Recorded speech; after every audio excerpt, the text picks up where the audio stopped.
Hello po, Tita Darlene. Hello po, Tita Darlene. Thank you so much po. Hello, it's me, Darlene Vlog.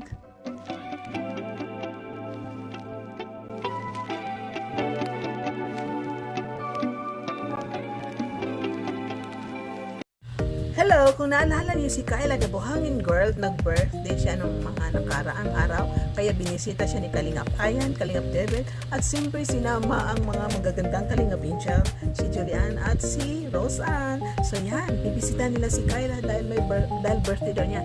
Dinala nila ng cake at saka velvet box. So panoorin po natin, tuloy-tuloy lang po ang panonood. Shout out sa inyo lahat, Kuya Val at Eda Blas, Kalingap Rab, lahat ng Kalingap Partners, mga charity vloggers, mga reactors, mga supporters, mga silent viewers, mga admins, mga sponsor, shoutout sa inyong lahat. So, panoorin po niyo ang ating reactions for today.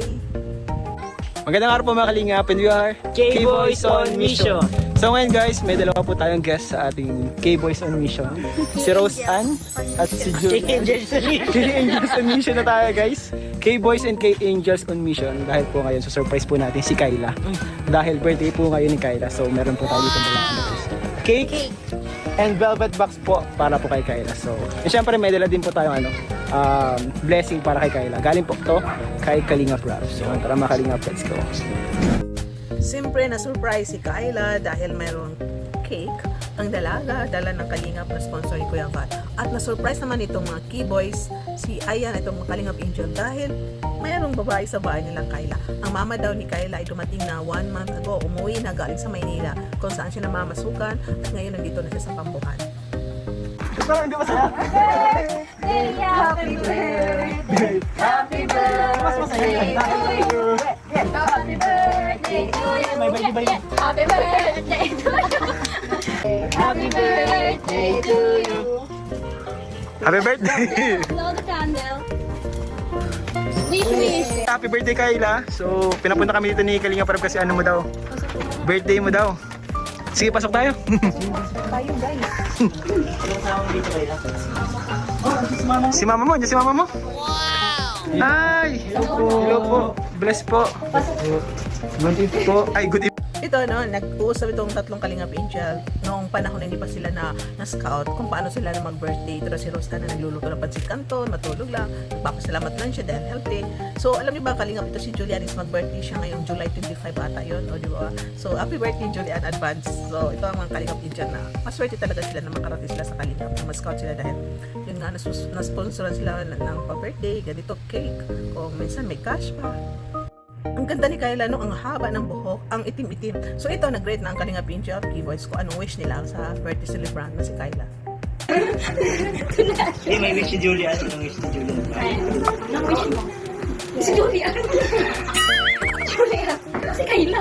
May wish si Julian. Anong wish mo para kay Kyla? Para kay Ate Kayla, syempre po ito, good health lang po palagi syempre. Saka padayon lang po kasi syempre, lalo na sa edad na itong struggles talaga is kita talagang pinupunta riyan, Chay. Kita ito. And ganda po. Siyempre, ang saya-saya ni Kyla dahil sabi nga niya, birthday niya, wala daw pumupunta dyan.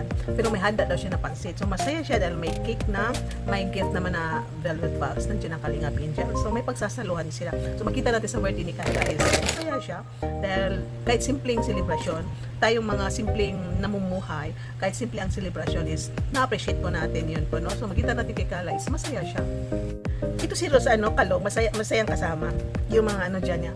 Di ba sabi niya may maghanda ng pansit. Sige, parang gano'n, no? Di ba yan, no? Sa kanila yan. Pero sabi ni Rose, ay, mitik naman ko yan, no? Masayang kasama si Rose, may pagkakalog. So, matatawa ka lagi. Pagkasama mo si Rose, napansin ko, hindi ka malulungkot dahil meron siya laging mga kalokohan ba, ng mga joke, mga galaw, mga anong sasabihin niya na matatawa ka talaga. Ito pala si Kyla, wala siyang balak na maghanda ng pansit. Pero nung malaman niya darating sila Ayan at itong dalawang Kalingap Angel, nagluto na lang siya ng pansit para may pakain niya sa kanyang bisita. Hindi na. Nakakain na kayo. Sinala ko Arvin. Iyak ka na. Kuya, Hindi ka muna. ano ko bakit? Makakalitan tayo ni Clark pag nagutom ka. Hindi pwedeng magutom. kawawa din pala itong mama ni Kayla, no? Kasi di ba yung nangyari kay Kayla, yung mga pinagdadaanan, yung problema din sa papa niya, na itong mama nila inamamasukan sa Maynila. Tapos gusto umuwi ng mama dahil hindi maganda pinagdadaanan ng kanyang mga anak. So ang nangyari is parang hindi siya pa rin umuwi, kasi sabi niya pag umuwi ako, anong ipapakain ko sa mga anak ko? So parang mayroong bang time ba na ang nanay minsan nung kailangan niya mamili, mga anak ko uuwi ako, tapos yung mga anak ko kasama ko, or tapos uuwi ako kasama ko sila, wala kami makakain, o dito na lang ako sa Maynila mamamasukan, may makakain sila 3 beses isang araw, pero hindi ko sila kasama, hindi ko sila madamayan sa kanilang problema. Ang hirap talaga, no? Ang hirap talaga ang katayuan ng isang nanay, lalo na pag may problema ang mga anak mo, wala ka sa tabi nila, may pinagdadaanan sila, wala ka sa tabi nila, lumalaki sila na hindi natin nakikita yung mga improvement, mga nagbabago sa ugali nila, kasi habang tumatagal yung mga anak natin, may mga ugali na nag-change, may mga ugali na nagbabago, may hindi nakikita ng nanay, which is dapat sana is nakikita na magulang araw-araw yung mga anak, kasi may mga ugali silang hindi natin nakikita. Kaya magtaka na lang tayo pag uwi natin na nanay, nag-abroad tayo, nagtrabaho tayo, pag uwi natin, masasabi natin na bakit yung anak ko dati ang bait-bait niya, lagi nagpupo, lagi humahalik sa akin, ngayon wala na, iba na, no?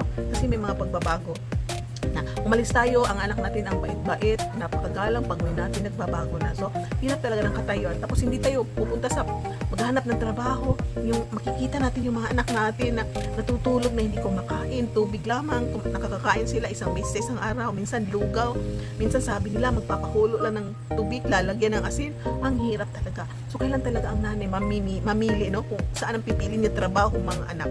So itong nanay ni Kayla, napili niya, tuloy pa rin ang pagtatrabaho niya, pero ang kasama ng mga bata is itong lola, kasi dati daw wala yung nanay nila, di ba? Kasama ang tatay. Kaya nangyari yung pag-rape ng tatay kay Kayla. At yung isang kapatid na muntik pa daw galawin yung bunso. Buti hindi nagawa. Dahil ito si Kayla ay sumumbong ata sa mama, parang hindi makapaniwala. Pero dumating ang time na nagsumbong sa lola, naniwala ang lola, ngayon nakulong ng tatay. So sana hindi na muna palabasin yun. Dapat matuto siya doon sa labas, magbago siya doon sa loob. Matuto siya doon sa loob ng kulungan, magbago. No, di ba? Napagbayaran niya yung mga kasalanan na nagawa niya sa kanyang mga anak. Nakita ko to kay Kayla, no, wala siya yung galit sa nanay niya na yung ano sa Tagalog yun, yung sabi ng mga ano, kinasusuklaman kita, hindi kami magkaganito kung hindi ka umalis, di ba? Wala, nakita natin ito si Kayla, support pa rin sa mama niya, kasi may mga anak talaga na hindi nila maintindihan yung nanay na umalis dahil naghanap ng trabaho. Sasabihin na anak, hindi mo kami mahal mo yung trabaho mo, iniwan mo kami dahil gusto mo ng pera. Pero kung hindi tayo maghanap ng trabaho, yung anak na naman natin ang magugutom. Kaya no, hirap rin talaga ng katayuan ng anak na minsan hindi makaintindi kasi hindi pa nila naiintindihan ang buhay. Katulad din ng mga magulang, ang hirap din mamili anak ba o trabaho. Kaya minsan ang nangyari, hindi na lang umaalis, no? Pumupunta sa abroad kahit isang tuka pag magkakasama tayo. Pero pag nagkasakit ang mga anak natin, maghahanap tayo kung saan tayo kukuha ng ibabayad sa utang, ibabayad sa ospital, pa-doktor, pa-check up, ang dami pa po, no, sa pag-aaral. Ang hirap talaga. So, pero kung may maiiwan ka guro sa mga anak mo, itong nanay mo, pwede naman po, no, mag-abroad, maghanap para may papakain ka sa mga anak mo, may masupport ka sa kanilang pag-aaral, makabili sila ng mga ayos, makabili sila ng uniform, notebooks, hindi na lang puro utang. Ang problema kasi kung puro ka ng utang na utang, pero wala kang inaasahan na ibabayad. Kung yung magulang nyo is nasa abroad, umuutang yung mga anak kasi wala pang sweldo ang mama, at least may inaasahan nga ibabayad. So yun nga ito, no, may nararamdaman daw si Kayla na gastroarthritis, itong ulcer, no, in short term ulcer. So ito ata si Kayla is siguro nalilipasan ng gutom. Yung nalilipasan kasi ng gutom, tapos yung hindi ka kumain tapos uminom ka na soft drink, isa hindi na nakakalala ng ulcer. Pero kung nalipasan ka ng gutom tapos maya-maya kumain ka ng tamang pagkain, kumain ka ng kanin o ano bang mga carbohydrates din na okay lang, hindi ka naman magkaka-ulcer. Nakaka-ulcer talaga na hindi ka kumain tapos tinapay lang kinain mo, tapos soft drink pa or ice candy, talagang lalabas yung mga acid mo, kaya magkaka-ulcer ka talaga. So itong nangyari kay Kayla is maganda ring aral sa lahat, no, na tayo mga magulang is alagaan natin yung mga nanay na anak natin hanggang kaya natin na meron tayong income sa Pilipinas. So na lang natin sila iwanan, no, ipagpalit, or kasi mahirap na ngayon, lalo na yung mga asawa ninyo na may mga bisyo, wag niyo iwanan yung mga anak ninyo sa mga asawa ninyo na Okay, so naninigarilyo lang, umiinom lang, no? Doon niyo iwanan sa magulang ninyo, wag sa asawa ninyo. Kung nakita ninyo itong asawa niyo, may mga bisyo kasi mahirap na po. So, diyan lang po nagtatapos sa ating reactions for today kay Kyla. Thank you sa sumuporta kay Kyla, sumusuporta hanggang ngayon. Nagbibigay ng kanyang mga allowance, no? Really appreciate yung pagsuporta sa mga Kalingap Indian, sa mga vlog ni Kalingap Rob, sa kanyang mga beneficiary. So, tuloy-tuloy lang po ang pagmamarathon ng mga share ni Kalingap Rob, mga vlog ni Kuya Val at Ina Vlogs. At siyempre, yung pagmamarathon nyo sa serye ng Jomcar, isalin nyo siyempre ang mga vlog ni Kuya Jomar, Kalingap Jomar at Carla Tapular. So shout out, thank you. Please paki-like at yung video. Huwag nyo kalimutan, paki-subscribe po. So hindi pa nakasubscribe dyan, click na notifications para makatanggap kayo ng note pag meron tayong bagong upload na video at saka mga live. At saka please don't skip ads. Bye-bye po and see you in my next reaction video. Shout out sa lahat na sumusuporta, supporters, silent viewers, marathoners. Bye-bye. Keep smiling and God bless. Thank you, everyone.